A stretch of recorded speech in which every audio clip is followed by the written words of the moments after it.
स्वागत है आपका हमारे चैनल पर। और बड़ी खबर आ रही है इस वक्त महाराष्ट्र से कि एनसीबी के जोनल डायरेक्टर समीर वानखेड़े के ऊपर जो आरोप लगाए गए थे प्रभाकर सैल की तरफ से, अब उनकी जांच करने के लिए दिल्ली में से अब विजिलेंस टीम और डीडीजी ज्ञानेश्वर अब महाराष्ट्र पहुंच चुके हैं। टीम सवेरे ही रवाना हो चुकी थी और समीर वानखेड़े को जिस तरीके से फंसाने का प्रयास किया जा रहा था, फिरौती का नाम बार बार लेकर पूरी तरीके से जो आर्यन खान ड्रग मामला था उसे भटकाने का प्रयास किया गया। अब इन सारी चीजों की जांच करेगी विजिलेंस की टीम, जिसको हेड करेंगे, जिसको कोऑर्डिनेट करेंगे एनसीबी के चीफ यानी कि डीडीजी ज्ञानेश्वर सिंह। और बड़ी बात यहां पर यह भी है कि आज एनसीबी की तरफ से समन भी किया गया है प्रभाकर सैल को, जिसकी तरफ से आरोप लगाए गए थे। 2 बजे पेश होने का टाइम दिया गया है प्रभाकर सैल को और इससे पहले भी कई बार समन दिया जा चुका है प्रभाकर सैल को। तो आज देखना अहम होगा कि आज प्रभाकर सैल एनसीबी के दफ्तर आते हैं या आज भी फरार ही रहते हैं। अगर इससे पहले की हम बात करें तो जब से प्रभाकर सैल ने आर्यन खान ड्रग मामले को पूरी तरीके से भटकाने का प्रयास किया, समीर वानखेड़े पर फिरौती का आरोप लगाया, लेन देन का आरोप को लेकर ये तक कहा गया कि आर्यन खान की जो गिरफ्तारी की गई है वो इसीलिए की गई थी क्योंकि मैं उस वक्त में केपी गोस्वामी के साथ था और केपी गोस्वामी और सैम डिसूजा को मैंने बात करते हुए सुना कि 25 करोड़ रुपए वो शाहरुख खान की मैनेजर पूजा ददलानी से बात कर रहे थे पैसे लेने की। अब जिस तरीके से कहानियां बनाई गई, एफिडेविट डाला गया, एफिडेविट के द्वारा समीर वानखेड़े के ऊपर और एनसीबी के ऊपर सवाल खड़े करने वाला और आरोप लगाने वाला आज प्रभाकर सैल पूरी तरीके से गायब चल रहा है, जो कि फरार है। और उसको लेकर महाराष्ट्र की सरकार अब कोई भी बयानबाजी नहीं कर रही है क्योंकि महाराष्ट्र सरकार की तरफ से ही कहा गया था कि प्रभाकर सैल की तरफ से जो आरोप लगाए गए हैं वो काफी ज्यादा गंभीर है, फिरौती लेते हैं समीर वानखेड़े। जिस तरीके से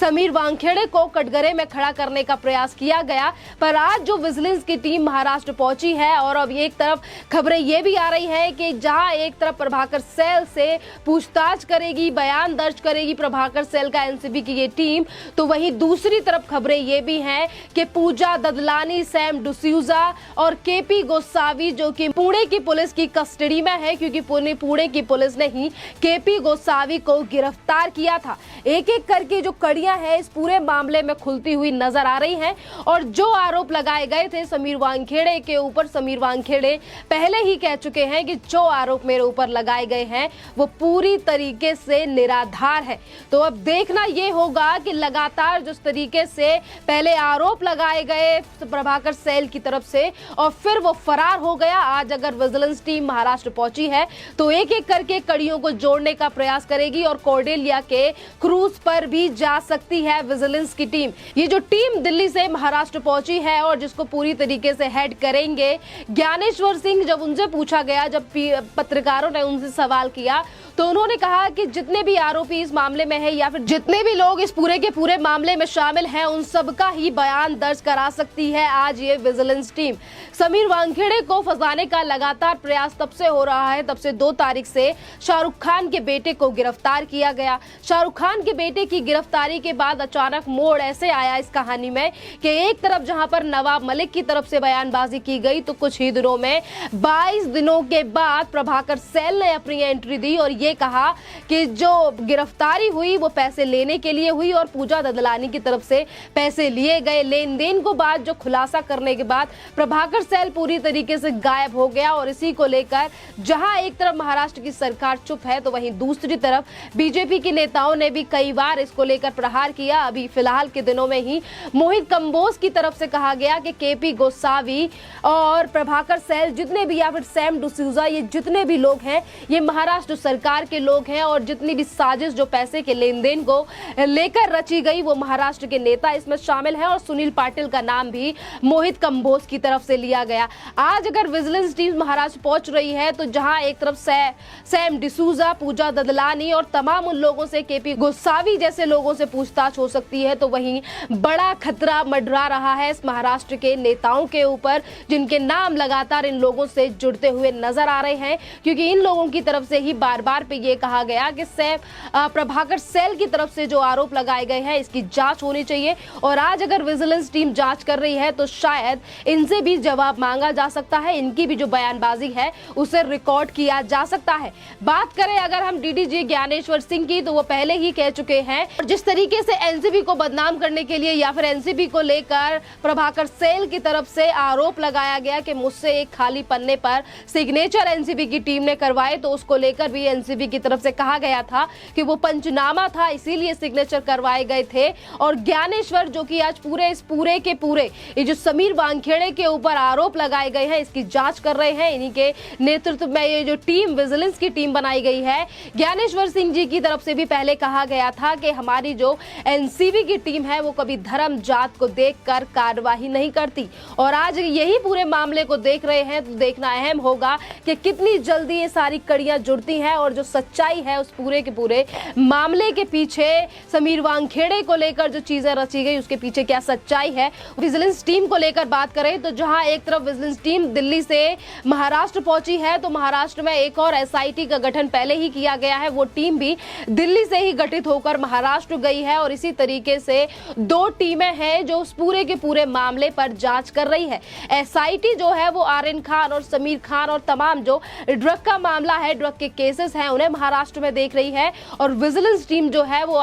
समीर वानखेड़े के ऊपर लगे हुए आरोपों की जांच कर रही है। जहां एक तरफ महाराष्ट्र सरकार की तरफ से लगातार प्रयास किया गया कि समीर वानखेड़े को टीम में से निकाल दिया जाए, पर जो एसआईटी का गठन किया गया है उसका हिस्सा अभी भी है समीर वानखेड़े टीम का हिस्सा है। और अगर बात करें हम एसआईटी की, तो एसआईटी के जो हेड हैं और पूरी तरीके से जो जांच कर रहे हैं वो है संजय सिंह, और संजय सिंह के नेतृत्व में ये एसआईटी पूरी तरीके से काम कर रही है। और विजिलेंस टीम की बात करें तो उसकी तरफ से भी कहा गया है कि अगर जरूरत पड़ी तो आर्यन खान को भी हम बुला सकते हैं पूछताछ के लिए। कल भी एनसीबी की टीम की तरफ से समन किया गया था शाहरुख खान के बेटे आर्यन खान को, पर हल्के बुखार की वजह से वो दफ्तर नहीं आ पाए। और आज प्रभाकर सैल को लेकर अगर पेशी की जाती है और केपी गोसावी जो कि पुणे की पुलिस की कस्टडी में है, पुणे की पुलिस ने गिरफ्तार किया था, तो ज्ञानेश्वर जो कि डीडीजी हैं एनसीबी के, जो विजिलेंस टीम को हेड कर रहे हैं, इनकी तरफ से भी कहा गया था कि अगर केपी गोसावी का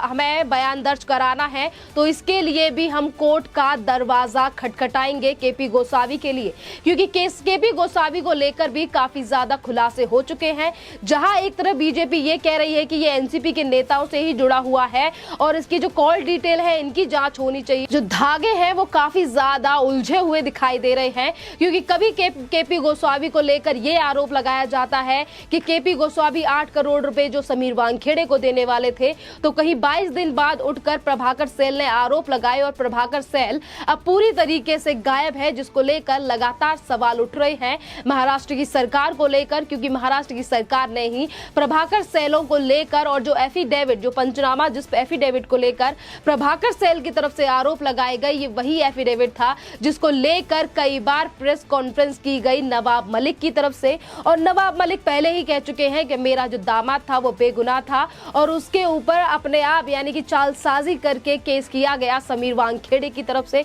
जहां एक तरफ इस पूरे के पूरे मामले को लेकर समीर वानखेड़े को बार बार पर टारगेट किया जा रहा है, तो आज जनता का यही कहना है कि जो विजिलेंस टीम बनाई गई है और जो डीडीजी ज्ञानेश्वर आज महाराष्ट्र पहुंचे हैं, तो वो जल्द ही इस पूरे मामले की सच्चाई जनता के सामने लाएंगे। और जिस तरीके से एनसीबी लगातार काम कर रही है, तो वहां जहां एक तरफ महाराष्ट्र में बड़े बड़े पेडलर्स की गिरफ्तारी हो रही है, तो वहीं महाराष्ट्र सरकार के नेताओं के द्वारा लगाए गए आरोपों का भी पर्दाफाश हो रहा है। और अगर प्रभाकर सैल जल्द ही एनसीबी के ऑफिस पहुंचते हैं और अपना बयान दर्ज कराते हैं, तो अब ऐसा लगता है कि शायद काफी ऐसी चीजें हैं, जो काफी धागे हैं, वो सुलझ सकते हैं प्रभाकर सैल के पकड़े जाने से, जो कि पूरी तरीके से फरार चल रहा है, जिसको लेकर आज तमाम सवाल उठाए जा रहे हैं कि पहले आरोप लगाए और फिर उसके बाद भाग गया, फरार हो गया, ये प्रभाकर सैल आखिरकार कहाँ है प्रभाकर सैल? प्रभाकर सैल ने जिस तरीके से समीर वानखेड़े को लेकर आरोप लगाए थे, तो इसी चीज को लेकर एनसीबी की तरफ से मुंबई पुलिस को चिट्ठी भी लिखी गई थी, क्योंकि